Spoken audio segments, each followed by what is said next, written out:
Public के सामने में उपराष्ट्रपति का नाम लेकर के आप लोग बेमतलब से आरोप लगाते हैं।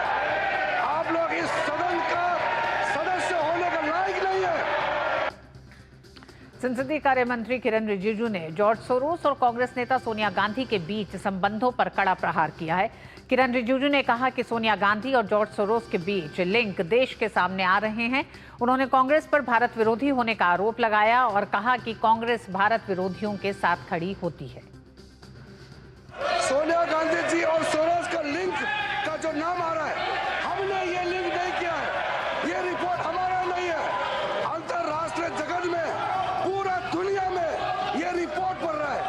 कांग्रेस का नेतृत्व और सोरोस का OCCRP का ये लिंक है। ये देश के सामने है। शर्म आना चाहिए आप लोगों को। देश के विरोध में काम करने वाले, भारत के खिलाफ काम करने वालों के साथ आप लोग तालमेल में रहते हैं। जो जॉर्ज सोरोस बोलते हैं, आप लोग भारत में वही भाषा बात करते हैं। हम लोग पूरे इस सदन में जितने भी मेंबर हैं, हम लोग भारत के नाम में एक साथ यूनिटी खड़ा करना चाहिए।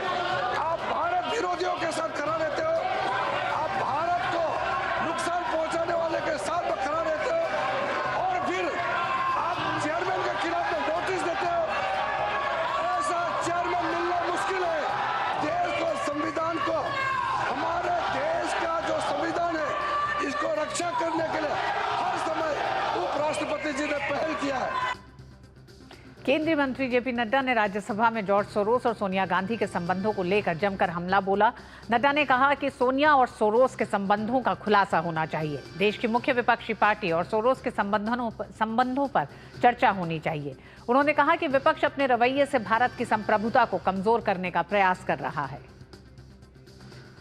हमारे लोग इस बात को उठा रहे हैं कि सोरोस और कांग्रेस पार्टी की वरिष्ठतम नेतृत्व का क्या संबंध है और सोरोस और सोनिया गांधी, श्रीमती सोनिया गांधी जी का क्या संबंध है। यह देश के आंतरिक और बाह्य सुरक्षा का सवाल है और यह देश की संप्रभुता पर भी प्रश्नवाचक चिन्ह है।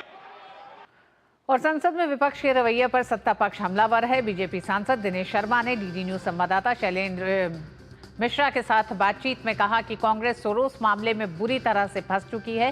पूरे विपक्ष पर सवाल खड़े करते हुए दिनेश शर्मा ने सभापति के खिलाफ अविश्वास प्रस्ताव और ईवीएम पर भी अपनी बात रखी। बीजेपी के वरिष्ठ सांसद दिनेश शर्मा हमारे साथ हैं। सर, ईवीएम पर बार बार सवाल विपक्ष उठा रहा है। अब जनता इंडी गठबंधन पर सवाल उठा रही, उनको हरा रही और ये ईवीएम पर उठा रहे हैं। मैं समझता हूँ कि ईवीएम के द्वारा किया गया जो मतदान है बिल्कुल फेयर है और इनके द्वारा जो ईवीएम पर उठाया जा रहा है वो अनफेयर